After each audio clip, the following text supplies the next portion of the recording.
All right, so do you want to know what your physical PT standards need to be in order to get to the next level of your military career? In this episode, we go over a bunch of those different ones, but additionally, what are some of the things that you need to be doing in a training program that are all found in the Alpha Military Performance Program, which is the program that Coach LP Boudreault, who's my guest today, created just for warfighters just like you, so that you can get fit and get ready the smart way through an awesome online program. Stay tuned for a great episode.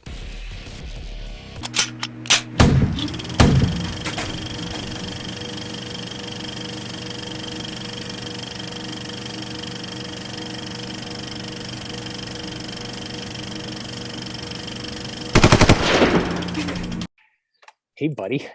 Thanks for coming back What's on the up? podcast, man. Always a pleasure. Glad to do this, and I'm really grateful for the background that I have. I'm looking at you right Uh, I'm kind of flexing a little bit, not going to lie.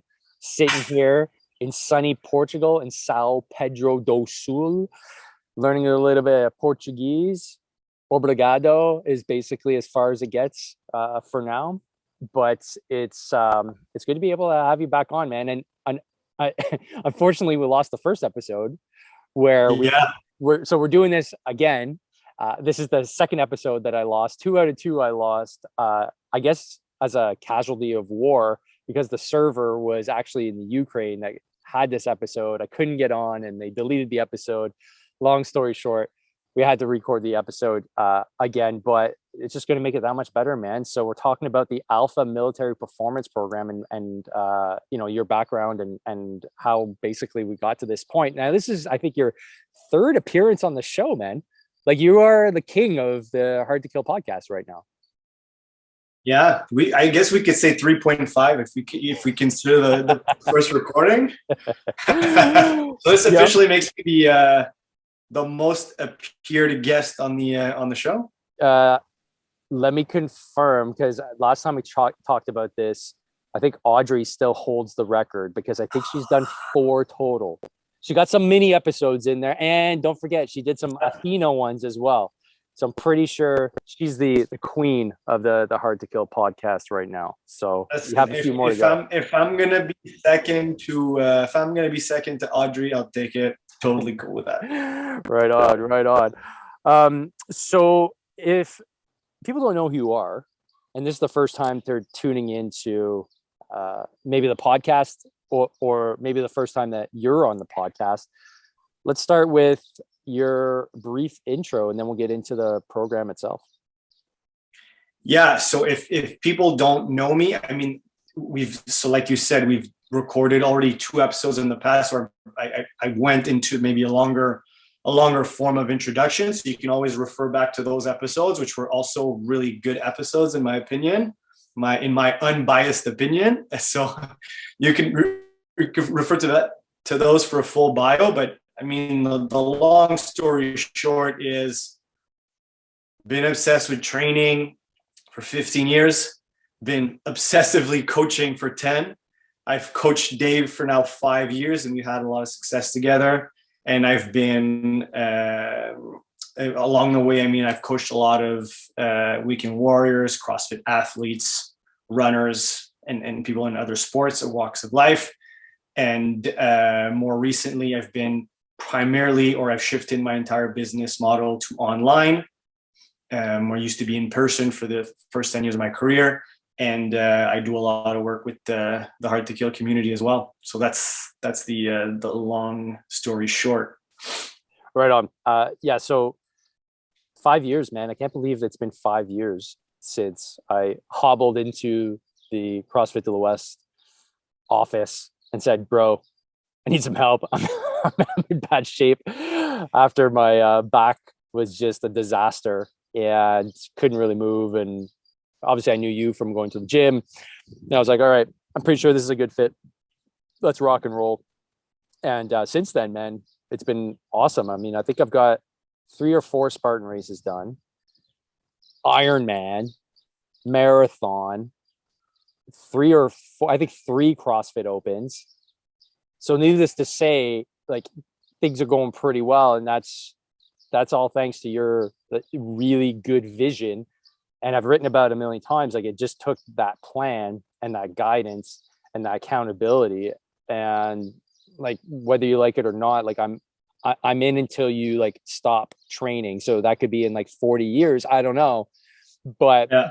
that's what's going down, because it works. And I fear, if I don't have the guidance that you're able to provide, I would likely go back into that hole of those bad training patterns. Because it doesn't matter whether you're a trainer yourself, you're going to default into the things that typically you like to do. And for me, that's chest bras, for you Americans that are listening, chest and arms, and I like running. But that's what got me into the problem I had in the first place. And case in point, like you're having me do this diagonal stretch, which you just threw at me the other day, which is probably one of the hardest things I've tried in the last year. Freaking like I looked at it, I'm like, that's easy peasy. And then like everything, I tried to do it and everything started cramping up. So little things like that are really cool, because you've got that ability to go reach for these things, research them, and know what's going to work. And I trust that what you throw at me is going to be awesome. And so that's the reason why building the Alpha military performance program, I thought, okay, if anybody's going to build this out, it's going to be you, because your shit inside out and backwards. I know from coaching a bunch of guys moving forward that have gotten into what the capacity of a lot of these guys, what they have. But I wanted to make sure that we're able to get that next level, that higher order stuff kind of down pat before they get to that level. So this Alpha military performance program, the idea was to make it so that before you decide, okay, I want to go CANSOF, let's make sure that you have these bucket of things, skills, abilities, before you actually move on, because that's what I saw was lacking from a bunch of guys. And that's what I thought you would be able to kind of knock out of the park. So how about we start with, I guess, who's it for? And then I'll lead you into, I guess, why you built the program the way you did. So ultimately, we're looking for an individual that is young, ready to move on to, let's say, like higher order courses, maybe leadership courses, maybe a recce course. Definitely it's for military individuals that want to do something a little bit more difficult, because we're adding in military type skills and abilities into the program. But they're not quite at the level of the elite athlete, but we want to make sure that they get there. So once I gave you kind of like the framework of like what we needed, what was your planning process to start thinking, okay, I know what Dave's done, then I went ahead and told you kind of what the requirements are. How did you go ahead and start putting kind of the pieces together and build a program like the Alpha program? Yeah. So, I mean, so everything that you just described now is essentially like half of the equation, which I would consider like the sports specific aspect. We know what the demands, what the tasks that need to be performed are. And then there's this other side, which I'm kind of bringing forward, which is what's the athlete specific stuff that we need to do. And then we kind of put those in the middle. And so with our experience with working with other people in the field, we know roughly the profile of the person that may jump onto this program or that may benefit from this program. We know what we're making averages essentially of what the strengths and the weaknesses and the requirements are going to be. And then we build a program where we say, like, at the end of the day, we have to build some sort of timeline for this. Like when we work one-on-one with an individual, maybe it's okay where we've got 2 years or we've got this specific deadline, and we're kind of working off of what the individual needs to do. Now, this is a program that's theoretical for the average person. And so we said, okay, let's do 12 weeks. And so we're essentially compressing like a progressive model where we build the foundation first on the first 4 weeks, and we're slowly blending it in the week 5 to 8. And then we're kind of trying to express it in the last 4 weeks, where we say, okay, at the end of this 12 week, you guys should be at a point where if we test some metric that we deem are important for you guys, we're going to see some improvements there. And so if we picture like and we could talk about the specifics of what we think is important for people going into this program, but if we use the analogy of a pyramid, like we're trying to build these guys from the ground up, trying to maybe shore up some of the weaknesses that they have, so that they can express peak performance at the top, and move on to whatever is going to be next for them after week 12. Right on. So why don't we start with, I guess, the base entry level fitness that we determined was necessary. So I'm just going to read this from the actual program itself. It's pretty straightforward. We're not looking for he-men here. We're not looking for CrossFit athletes. We're looking for individuals that have a higher than average level of fitness, but in no means need any kind of specific lifting skills. So to consider this program, if you can do 20 consecutive push-ups, 3 consecutive pull-ups, 30 sit-ups in 1 minute, back squat 75% of your body weight, and run a 2.4K in under 14 minutes, you'll be okay entering into this program. And with just that baseline alone, if you're not at any of those standards just yet, well, you know, in our case here at Dave Moore PT, we have Op Aegis, which is a 8-week program with the goal of getting you to that level. So there's a lot of running and a lot of body weight stuff, but at this level, we're looking at just this as a baseline. So moving forward, let's go over just the really quick standards for CANSOF selection. So that's Canadian Special Operations here. So the goal is to have a relative hand grip of 1. I think that's 1 kilogram per, I can't remember the unit of measurement, but it's on the dynamometer that you squeeze per hand. And then you need the standard load squat of 11 reps at 72 kilograms. So that is, I believe, 150 pounds. And then pull-ups minimum of 5 reps, sit-ups minimum of 40 reps in 1 minute, push-ups minimum of 40 reps, and you need a level 9 on the shuttle run, which is the beep test for some of you. If you remember doing that, it's hell. And then you have a combat swim test, which is basically 25 meters of swimming. We're not testing that in the Alpha program.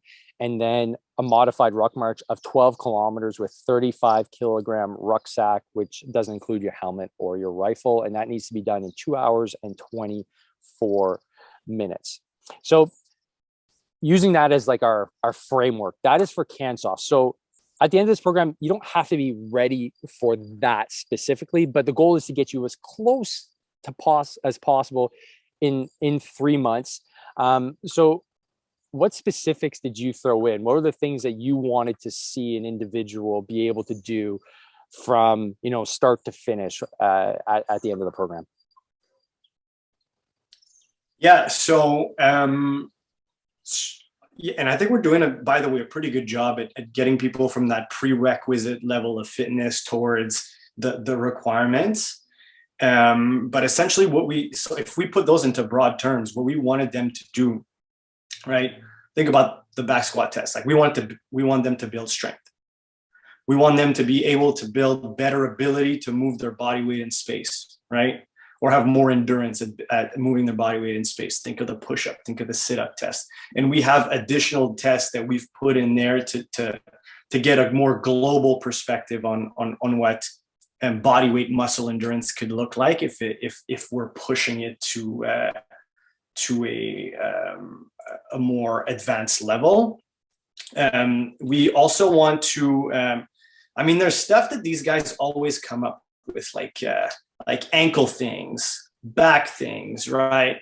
And sort of like little nagging injuries like that T-spine stuff. And so there's a kind of a prerequisite level of mobility that we want to build into their program as well, so that they're probably going to be, don't like that term, but like more bulletproof as they get. I'm using air quotations if anybody's not looking at the video. We're not literally making you for military dudes. Like we're not literally making you bulletproof, bro.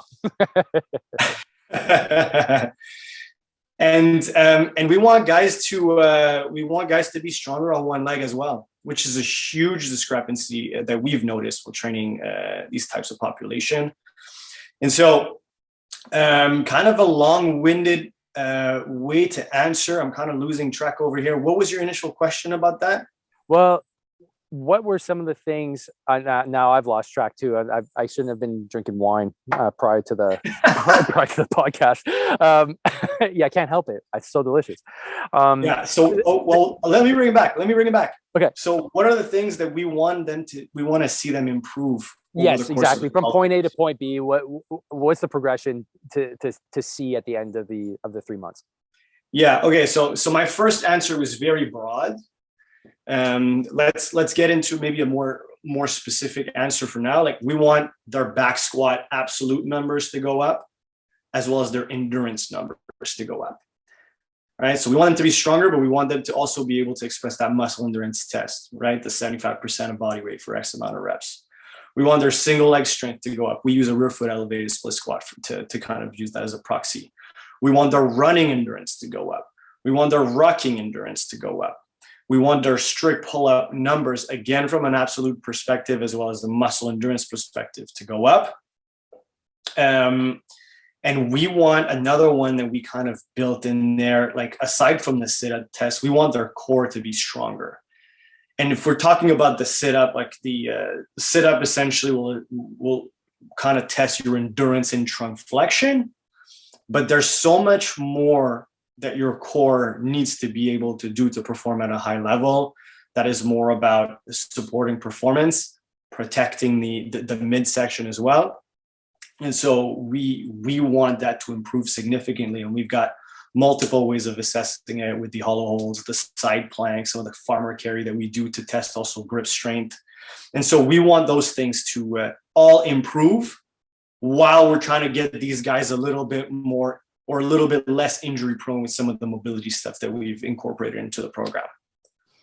I think the biggest lessons I've learned from you is making sure you train in all three planes. So rather than always be in the sagittal plane, right? So for you folks that are just listening, if you're walking, that's your sagittal plane, because it's basically, you draw a line from your head down through your spine, and that's the plane you're walking in. So walking, running, that's all in your sagittal. And we do a lot of frontal plane stuff too, right? Like, we're doing a lot of pressing, right? Now, why is it important to, in your case, like you've incorporated a lot of multi-planar work, let's call it, for me. And I think that's had a massive impact, because typically I would only do like basically sagittal stuff, like a bench press, right? Like running. Why is it important that we try out these different movements in these different planes, especially for somebody that's in the military doing, God knows what in the field and out on mission? And to speak to your point of like making sure you're like injury proof, you're bulletproof, how does that contribute to you being more resilient and less prone to injury? Yeah, and it also goes through like being stronger in general. Like, so multiplanar training is not like the one size fits all solution to preventing injury. And injury prevention is not something that we can completely guarantee as a side note. But aside from getting strong, like, I think your point is, we all constantly are trying to get strong, and we all are constantly training in the sagittal plane. And so what we're doing is knowing that this part of the equation is probably already considered and taken care of from people. If we can incorporate the like a multi-planar approach, one, to keep this very simple, the way I see it is that, one, you're just less likely to be stuck. Like, if you train purely sagittal, it's going to impact your mobility. You're going to start to self-organize in a way where your body gets really good at doing stuff in the sagittal plane, because that's the only demand that's put on your body. And so you're going to lose the ability or the comfort to get into specific ranges of motion over time. You're going to be less nimble. And then on the other side of things, like you said, sport specific, like the demands that the guys who are going to go through this program are going to be put, or the scenarios they're going to be put into once they get out of the program, is highly variable. There's a lot of movement variability.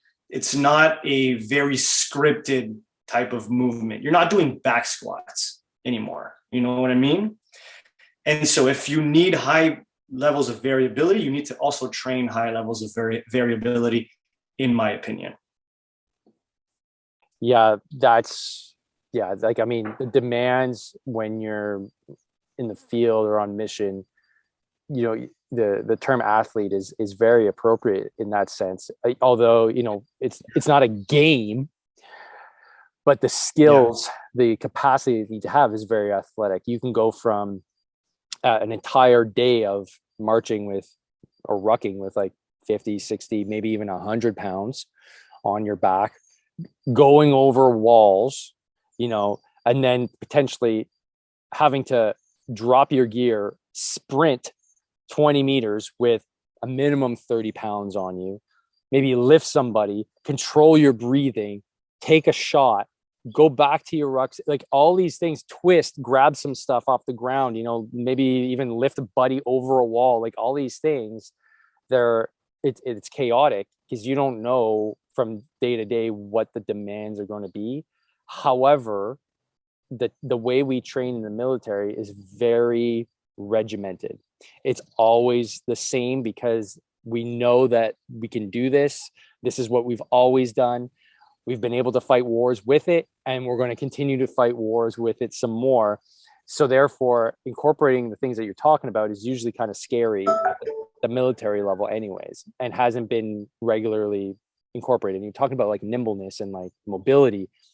This isn't talked about, at least at the frontline unit level. It's more of a like special forces type culture where it's like, okay, we're looking at the whole human moving forward and making sure that they're a system that works well. So now we're taking kind of these ideas and bringing them down to a lower level, not to like play it down. It's just, it's not at the elite level just yet. So what do you think some of the if you were able to take like 3 of the best exercises? I know that's a hard question always for a trainer. It's like, what are the 3 best exercises? And it's like, well, it depends. Like, what do you mean? Okay, so I'll try to frame it as best as possible. So that let's just start with the first exercise that comes to your head when it comes to, let's say, making sure that, especially for infantry guys and gals, but mostly guys, because this is an injury that puts a lot of us out, is our low backs. Case in point, knee.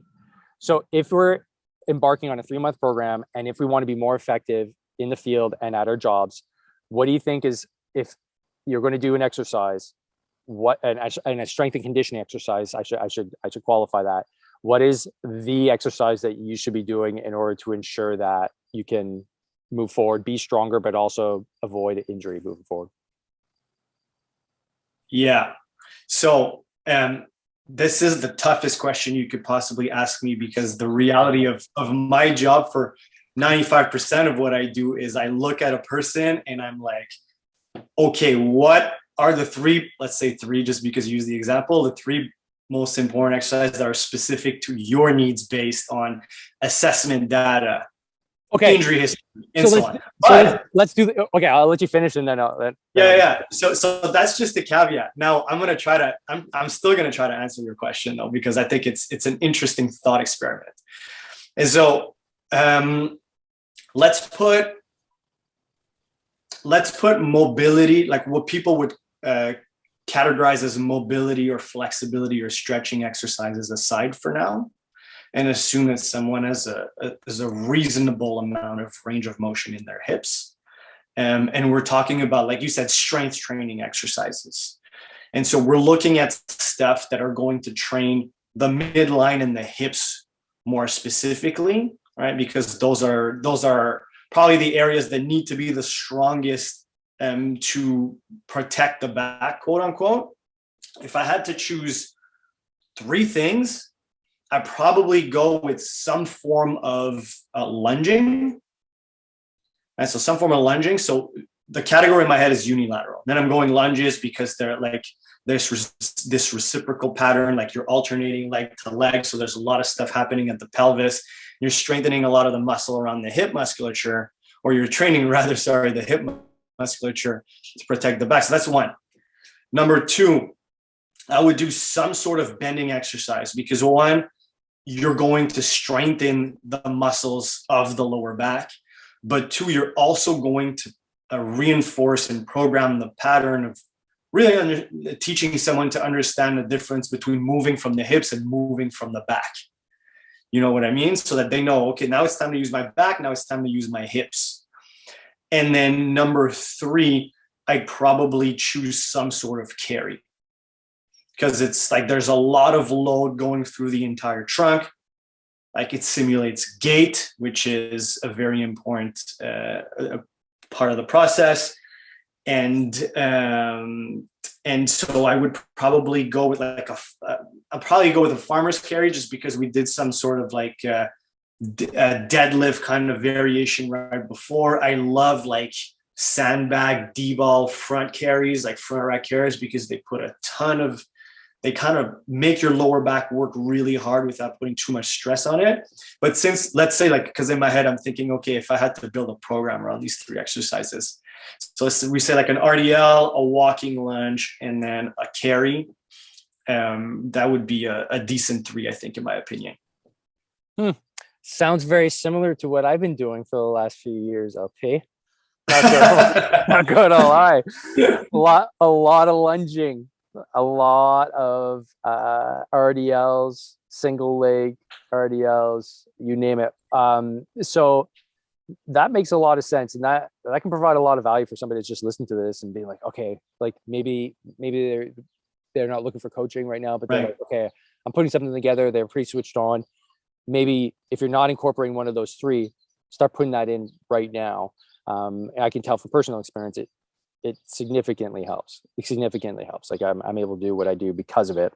Now you mentioned bending, and an exercise came to mind that you had me do, and I can't remember the name of it because it kind of freaked me out when I first did it. It was an elevated.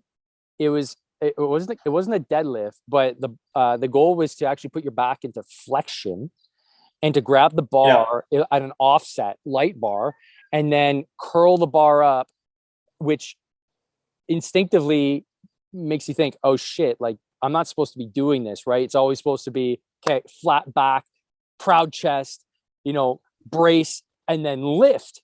Do you know what exercise is that? Do you remember? Do you know what I'm talking about? Yeah, so it's called the Jefferson curl. And so if anybody is curious about it and is going to start performing that movement, first, I would suggest you find a very good tutorial from a reputable source on YouTube.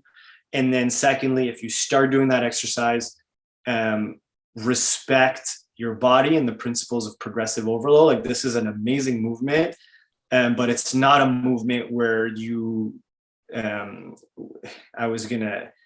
can we use foul language on the podcast? Are you serious? Bro, it's a bunch of infantry barbarians. Yeah, of course. Right. So the Jefferson curl is not a dick measuring contest. So it's very important that you're increasing weights very progressively and you're playing it safe. Right. And so the idea behind the Jefferson curl is it's imagine a deadlift with a rounded back essentially. Mm-hmm. But you're kind of trying to segment every vertebra one at a time, and you kind of create this fluid pattern. And to put it in as simple as possible term, the demands of life are going to require you to lift stuff in a less than ideal position. Correct. And in times of serious injury where motion in the back can trigger and simulate the pain that you're having, the general recommendation, the consensus, the thing that's suggested right now in the rehab world by most people and strength coaches is teach the spine to be rigid and teach the joints around the spine to be mobile. And so this way you can always keep your back in a flat position, which will avoid additional stress on the spine. And this is, I think, great advice. That being said, going beyond that, once you're out of pain, if you never use your spine is like any other joint, it's adaptable. And if you never use it in these let's call them these more awkward patterns, it's never going to build resiliency in those patterns. Right? We talk often about, in the first podcast that we did, we talked about core training for performance. We talked about anti-extension, anti-rotation, anti-lateral flexion as like baseline approaches for training the trunk. But then on the flip side of that, now we could discuss the idea that you should also train to flex your spine. You should also train to rotate your spine. You should also train to laterally flex your spine so that it's strong and resilient in those positions, so that when you do look at any military demand, look at any sport demand, your spine is not always flat. Go help your buddy move and pick up their couch. Like, your spine's not going to be flat, and it's okay. But if you could build more resiliency around that, then you're probably going to be better off on the long term. So that's kind of the idea behind the Jefferson curl. Yeah, that's awesome. And I brought it up for that exact definition or the exact explanation that you eloquently put together, is that, again, we don't have perfect, we don't have a perfect sport. Let's put it that way. Like, we don't have the same movement repeated over and over and over again. And so being able to be in a position that's less optimal and training that position that is less optimal is really important. Now, it's not something that is actually in this program, but I want to highlight your mad skills on this one, and remind myself also of that exercise, which was really cool. And like, I was only doing the 45-pound bar. Like I progressed to like 65 pounds. Like you said, it's not a dick measuring contest. Like, it's not something you go to the gym. It's like, bro, I'm going to 1 RM my Jefferson curl. Like, no, don't do that. That's a bad idea. The cool thing about it, though, is that it forced me to think differently about, because it was in the middle of, like, rehabbing everything that was bad with my back and stuff like that. And then eventually I got to that progression, and I looked at the video and I was like, did he mean deadlifts? It's like, this is very different.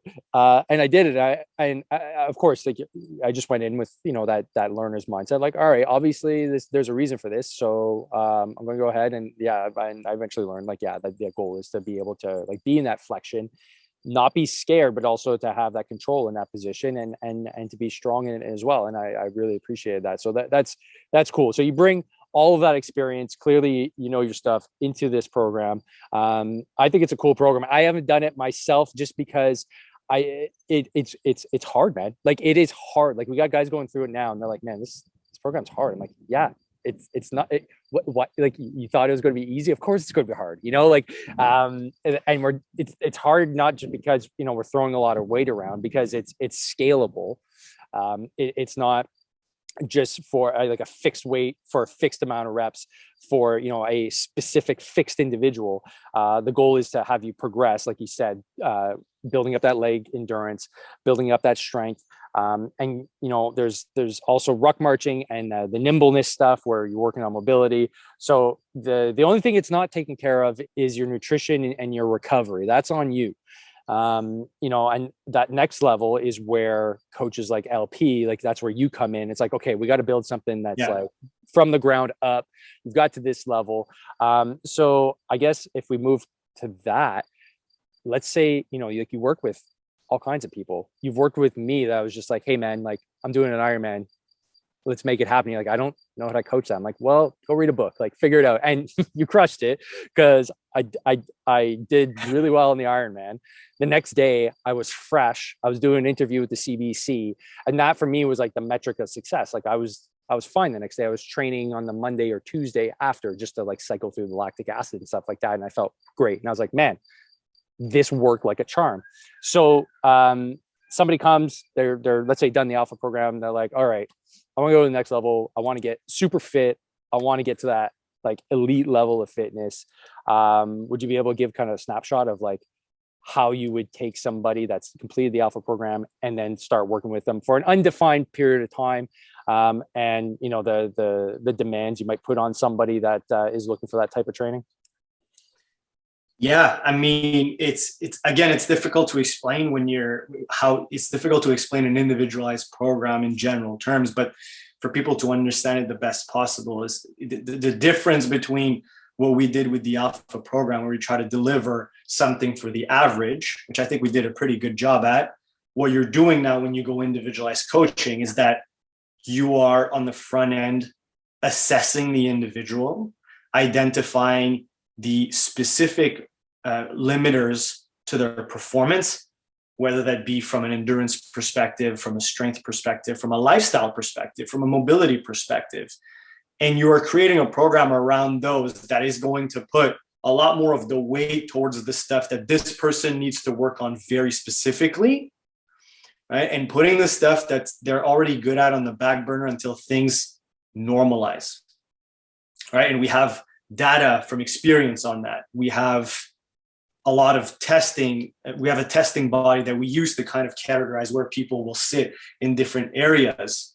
And then from there, we build a program around that that's going to as much address their training limitations, like what we all call working out, as well as the working in, the recovery stuff that is going to come and support whatever they do in the gym. Because remember that you apply a stimulus in the gym that your body then needs to adapt from, and how ready your body is to adapt is going to come down to the working in part. So how's your nutrition? How's your sleep?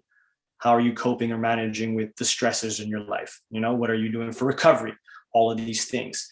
And then those don't operate in a silo. And depending on the type of training that you do here, what you do in the working inside may be different depending on your goals and your training. And so this is a very, very broad explanation as to this is sports-specific training as much as it is, or more importantly, athlete-specific training. Right. And that's obviously your wheelhouse, is taking that athlete, analyzing. And what's cool too is, like, even before COVID, right, you're able to do those analyses without having to be face-to-face. I mean, we did all of ours face-to-face because that was 5 years ago, but with an iPhone and a specific set of exercises, you can see, some dysfunction that needs work. You can obviously measure, things like VO2 max and all these like metrics that are really important for an athlete from, your office. And that's the beauty of it, right? There's no limitations to who can be coached and where. It's just, if you have the will and you want to reach out and work with an expert, it's doable. Yeah, definitely. Even when I was working on site, like, I found that there was a distinct advantage to doing the assessment process online. If you have the right demonstration, the right demo videos, if you have the right instructions and the right communication up front, because then it offers you the opportunity to review on a video, pause, analyze, potentially look at angles, potentially do a voiceover and send it to the athlete so that they can see it. Whereas when you're analyzing in person, which is obviously great because you see the person in front of you and you could potentially give them feedback in the moment, which could be done very easily if you do the assessment on Zoom as an example. But then you don't have that ability to go retroactively and show it to someone so that they can understand. So there's huge values in doing it online, in my opinion. Yeah, absolutely. And it was thanks to you that I was like, man, I think I can coach online too. But you weren't even doing it as like your thing. You're just doing it because it was convenient. And that was the cool thing. I'm like, well, yeah, this makes a lot of sense. Like, it saves a lot of the back and forth time. Yeah. It's a lot more efficient. And boom, there you go. Now we're both online coaches, rocking the online space. Yeah, you're crushing goals with your clients like never seen before, man. It's freaking cool to see. So yeah, it's really cool, especially considering that when we started, I mean, like, we were doing programs on an Excel spreadsheet, like a Google spreadsheet. You know what I mean? Like, imagine we had been a little bit. Imagine we had been the guys to be like, hey, why don't we just build an app with our spreadsheet like that?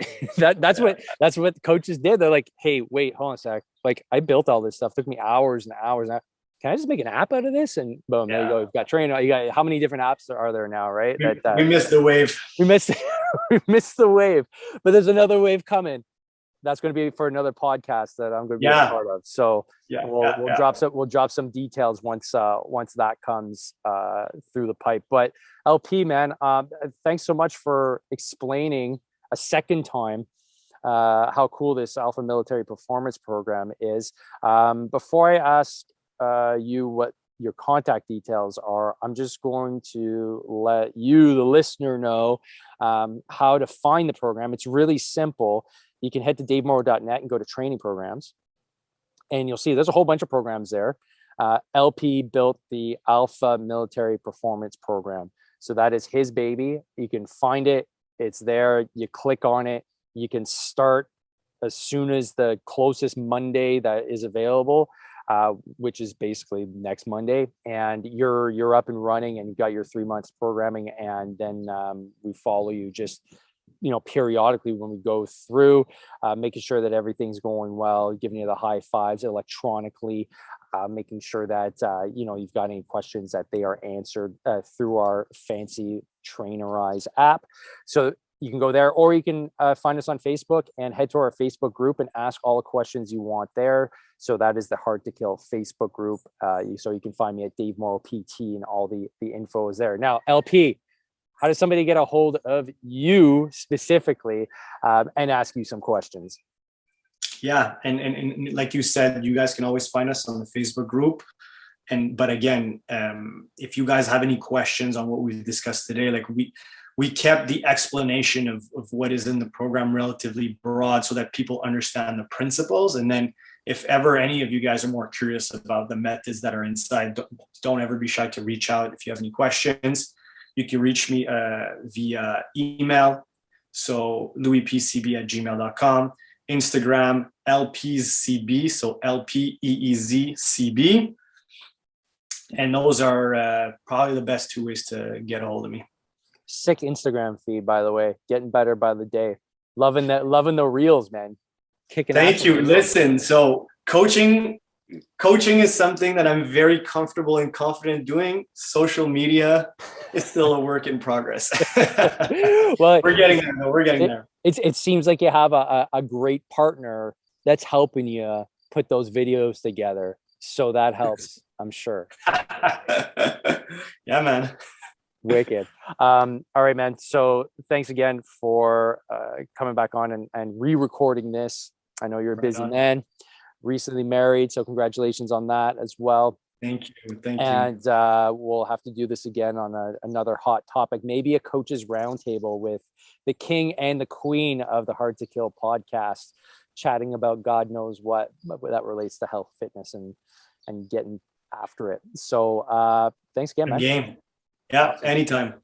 Awesome. All right, folks, that's it from sunny Portugal. I think this might be the only one from sunny Portugal, but if it isn't, I'll see you again. If not, I'll see you back in Montreal. And don't forget, train hard, fight easy. Peace.